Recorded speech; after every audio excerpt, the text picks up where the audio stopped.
All right, Kelly, so now we know why there was a third set of beers on the table, and it's because we are fortunate to have with us Dr. Brian Brown. All right, man. From Virginia Commonwealth University It's good to School be of here. Business and Brand Federation consultant.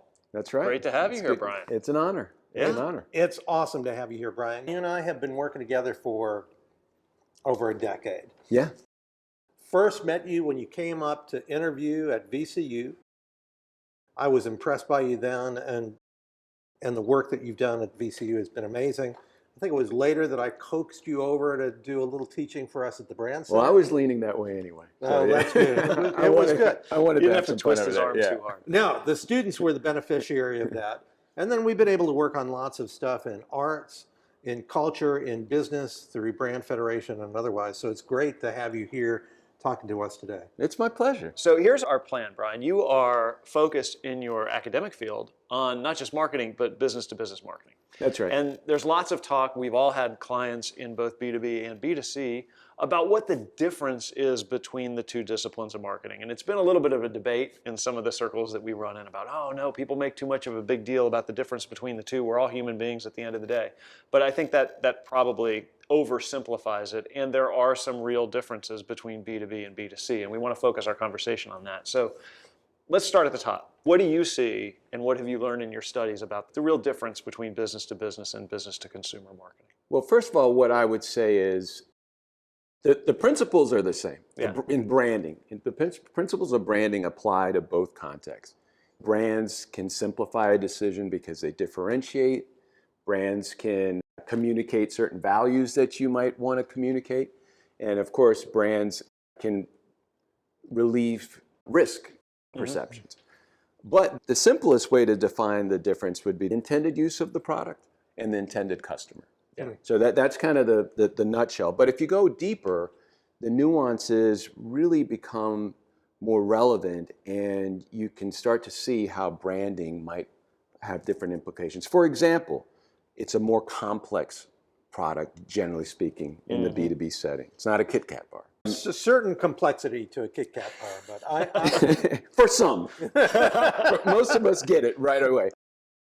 It's a more technical product. The purchase process is a longer purchase process. And more people involved, right? It's a group decision that requires functions throughout an organization and maybe even beyond.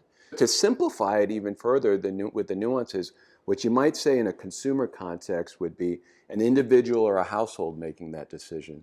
A more self-expressive kind of a purchase, right? You know, a brand, that I like. I like that purchase. Yeah. On the other hand, in the business setting, as you mentioned, it's a group decision, and the decision to buy is usually more utilitarian, right? It's usually a need. It's not an impulse buy. As a result of that context, it requires usually a personal relationships, right? To kind of build trust, understand the nuances of the client. In general, in the B2B setting, you have to customize whatever the offering might be. So you can start to think about some of the implications as a brand marketer. Wow, okay, a high-risk purchase, a complex purchase, multiple audiences that need to be. And that's just on the purchasing side, and right? Exactly. So on the marketer side, there are also more people involved because you probably have a sales force that has to be able to carry the message of that brand forward. It's not just to make an ad and hope somebody picks it up in the checkout line. That's right. That's right. So customer service can be involved. Right. Customer service is critical. What that usually implies is that the salesperson is going to play, understandably, a larger role. That personal relationship really matters. That doesn't mean that branding doesn't matter. It just means that branding might play a different role than in the consumer context. What do you think are those comparative roles? We know the sales force is charged with often initiating relationships and then establishing those relationships, nursing things along so that they can get to the close. They have a lot of messaging to deliver interpersonally as part of that. They may have materials to deliver, but what role does brand play as it relates to that?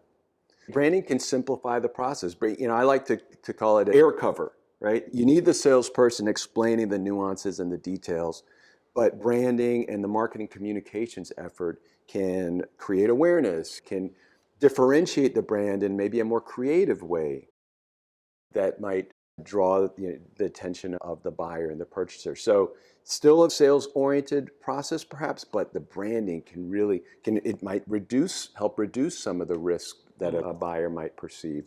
Or maybe heighten the risk because in some cases you might want the brand that is well established to sort of reduce that perceived risk. The old IBM mantra. Yeah, right. Nobody ever got fired for buying IBM. So it speaks to the role that brands can play. So it sounds like the context is more complicated, but the role of the brand can be the same. You just have to consider, as you establish what the role of that brand should be or what the message of that brand should be, how it resonates with a much more complicated purchase environment. Which is exactly right. And too often, what you'll find in the B2B context, and I know that we've discussed this before, B2B marketers don't realize the importance of the brand, right? They default to the product, the functionality, the utility, and they don't realize that the client, even though it's a business, is still comprised of humans who still want to be entertained and engaged. And we've all been in that meeting where you're in a business-to-business meeting with a marketing department or with the CFO or the CEO, and he or she looks at you and says, brand? We don't need brand. Like they think of brand as a dirty word, right? Yeah. They associate it with, oh yeah, that's all that wasteful spending on big ad campaigns. We don't need that. It's as though on the weekends they're consumers, but during the day and during the week, all of a sudden they're rational buyers that don't get influenced by these nuances and subjective criteria, but they're humans, right? They are humans, and telling a story that's emotional, that's meaningful, that connects, that is engaging, that could be the competitive difference. That's interesting. And can't a brand in B2B also build a reputation? Sometimes when those businesses say, well, I don't think branding is really for us, we're more focused on product benefits and marketing, I always think, well, you've got to have a reputation, right? If you have a bad reputation, we're not going to want to do work with you. If you have a good reputation, we are more inclined to do that work. It doesn't eliminate the value of the other parts of the selling messages. But if you have a great reputation, if you built a brand that really makes this company attractive as a company, then selling the products underneath that umbrella, it's just a lot easier. And you could argue that it might be more critical in the B2B setting where trust is just such a critical component. Yeah. Right? And so reputation is short for trust. And when you're making a long-term commitment like you are in a B2B buy, it's a multi-year It's not a Kit Kat bar. It's not a Kit Kat, going back to that, right? And so trust and reputation is absolutely critical. And in a business-to-business setting, it's a corporate brand, right? It might be a corporate brand, but that brand stands for all of the products and all of the services that that entity offers. Sounds like we can screw this up on both ends, right? On one end, we can say, there's really no difference between B2B and B2C marketing. It's all the same. We're all human beings. We just need to create a brand that grabs your attention and compels you to buy whatever the product is. That's an oversimplification and a denial of the differences, the real differences between a B2C purchase and a B2B purchase. On the other end, we can go the other way, which is to completely deny the value of branding in a B2B context and say, no, that brand doesn't matter. It's all about the rational arguments in the sales force. And you say, no, both those are wrong. You have to accept the differences, but you also have to know that a brand can operate in a really powerful way in a B2B setting as long as you're thoughtful about what you expect it to do.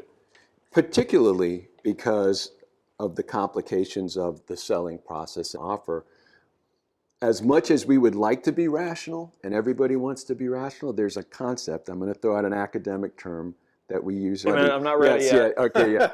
Bounded rationality, which means that the B2B organization wants to look at every spec, wants to think about every technicality, but they can't. And so the brand can help, the reputation of the brand can help simplify the offering, provide confidence in the performance and all of the utility that you might expect, so that reputation can really be the difference. So I love that. So our rational thinking can only take us so far. Exactly. Yeah. Having a reputation that goes across products. If we've had that great relationship, for example, with a brand, or if we think the brand really is a leader in a category, then even if I can't understand everything that I might wish to understand about a product, and we humans aren't generally that rational, this will help us make that decision and feel confident about that decision. It could be the difference maker. Yeah. The branding could be the wild card in a very competitive landscape. Yeah, and Kelly, what you're doing is reframing the discussion of branding for maybe a skeptical B2B audience to say, look, set aside the baggage you may associate with the word brand. Think of it as reputation. Yeah. You need to invest in building the reputation of your company so that it aids in the sales process.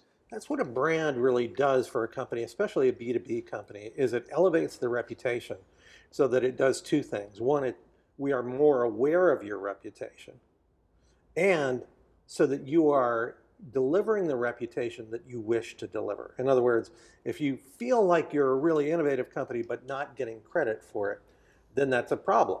That's going to haunt you no matter how good your sales force is. Yep. But if you can make sure that you have both a reputation that's well known and a reputation that is known for the things that you hope to win on, then you're just going to give lift to your sales efforts. Yep. 100%. I'll tell you, we didn't talk about what led me to B2B branding. I started at Coke as a consumer marketer, thought that was going to be my academic pursuit, realized that libraries are filled with books and articles about consumer brands, but one or two B2B brands on the shelf. Mm-hmm. And what I realized after watching the BASF commercials, do you remember those? We don't make the carpet fiber, we make the carpet. That's right, we make the things that make the carpet fiber better. Yes. Yeah. Looking at those ads and how slick they were and sophisticated they were, made me, wait a second, this brand, this B2B chemical company is using all of the sophistication of its consumer counterparts and telling a story, which is to say we're innovative and we're great partners and we're going to make your offering better. And that's where that's the reputation that BASF established because it relied on branding, emotion, storytelling, as well as communicating an awesome product that was going to make your business perform better. It seems to me they applied a technique that we see often in business-to-business branding as well, which is to say, yeah, maybe I just make this component, and it's hard for you to visualize how that component is valuable, but I'm going to talk about that component as being vital to the things that you do know and understand. So maybe you don't know anything about this chemical treatment that goes onto carpet, but you know that you want your carpet to perform. Yeah. Yeah, and it won't without this. And it won't. Let's boil it down. We can screw up B2B branding in a couple of ways. You can deny its difference from B2C. That's not correct. It's different. The process is different. The players are different. Mm-hmm. But you can also deny the power of a brand in that context. But brands have real power in a B2B context because they create the reputation that makes the sales process better. So, Brian, from an academic standpoint, what are you excited to explore in B2B branding for the new year? As I mentioned, I got into B2B branding and researching B2B branding because there just wasn't much there. And it was clearly a topic that practitioners were interested in because you see CDW, you see IBM, you see these big brands. There's a ton of money being spent. They're a spending lot of investment. And so in the last 10 years or so, academics have certainly been understanding and studying branding much more. What I'm studying now is more around creativity and the role that ad creativity plays in B2B marketing. You're starting to see B2B marketers even use Jimmy Kimmel Live and other really cool, interesting, creative, fun mediums to build their brands and engage with customers.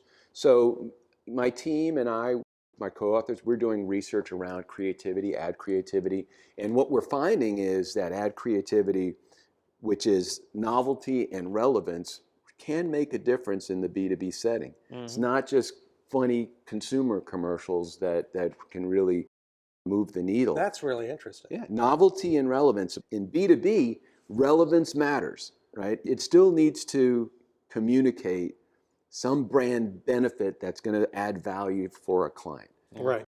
But the novelty can really play a big role in not only capturing attention, but maybe convincing buyers and decision makers to process the ad more closely. You're starting to see in our research, brand recall is improved. Interesting. So the typical brand metrics that you might look at, intent, et cetera, can be influenced by the balance of novelty and relevance, which again is add creativity, even in a B2B setting. And that was always the argument, right? Based on bounded rationality, these people don't leave their emotional selves behind when they walk out the door to go to the office every morning. That's right. If you can capture their attention like a normal human being with something that's interesting and compelling and creative and put in front of them in a way that grabs their attention, and then makes the right points for their B2B brain, you can have the best of both. It's not to say that salespeople don't matter. It's not to say that trade shows don't matter. Those personal relationships and engagements that build relationships and trust do. However, an added boost that you can get is by standing for something that's a little bit different, that's a little bit more creative than just a machine or a process. Fascinating. Creative marketers take heart. Novelty and relevance. You can use both.